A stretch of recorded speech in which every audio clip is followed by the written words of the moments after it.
Hi friends, అందరికీ శుభోదయం. ఈరోజు కొన్ని మంచి మంచి విషయాల్ని ఎంతోమంది యొక్క పాటల రచయితలు మనకు అందించారు. వాటి గురించి కొన్ని నా జీవితంలో నేను అప్లై చేసి ఈరోజు సెర్టైన్ ఒక స్టేజ్ని నేను రీచ్ అయ్యాను. ఎన్నో విషయాల్లో నేను మానసికంగా మరియు ఎన్నో విషయాలు నేను నేర్చుకున్నాను. ఎందుకంటే మన కష్ట సమయాల్లో మనతో ఉండే మనుషులు ఎవరు ఉండరు. కష్ట సమయాల్లో మనతో మనమే ఉండాలి.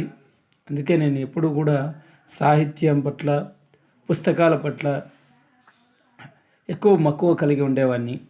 ఆ విధంగా నేను నేర్చుకున్నటువంటి ప్రేరణ ఈరోజు మీ ముందు కొన్ని విషయాల్ని పంచుకునే ప్రయత్నం చేస్తాను. ఎందుకంటే ఈరోజు ఎంతోమంది యువతను డిప్రెషన్కి గురి చేస్తున్నారు. ఈ యొక్క సమాజం పొద్దున్నే లేస్తేనే ఇంట్లో అమ్మా నాన్న ఏం పని చేయవరా అని తిడతారు.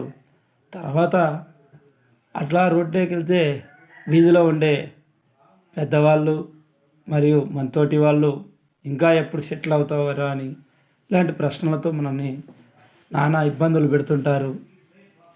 కాబట్టి ఈ యొక్క మన సమాజ నాడి ఏమిటయ్యా అంటే పనే దైవం. అది ఏ పనైనా, ఎంత డబ్బులు వచ్చేదైనా, రూపాయి అయినా 10,000 అయినా వాళ్ళకు డబ్బు సంపాదించే వాళ్ళంటేనే విలువ, వారికే వాళ్ళు విలువిస్తారు. కాబట్టి మీరు కూడా సాధ్యమైనంత వరకు ఏదో ఒక పనిని, మీకు నచ్చిన పనిని లేదా నలుగురు మెచ్చే పనిని చేయాలి. దానికోసమే మనం జీవితంలో ఈ యొక్క ముందడుగులు అనేవి వేయాలి. ఎందుకంటే ఈరోజు ఆర్థికంగా మనం నిలదొక్కగలిగితేనే వేరే వాళ్ళకి చెప్పే స్థాయికి మనం ఉన్నట్టు, లేకపోతే లేనట్టే. నేను కూడా చాలా యొక్క సమస్యల్ని ఫేస్ చేయడం జరిగింది. కేవలం 10 రూపాయలతో నెల రోజులు జీవితంలో చాలా ఒక క్రిటికల్ స్టేజ్ అని చెప్పొచ్చు.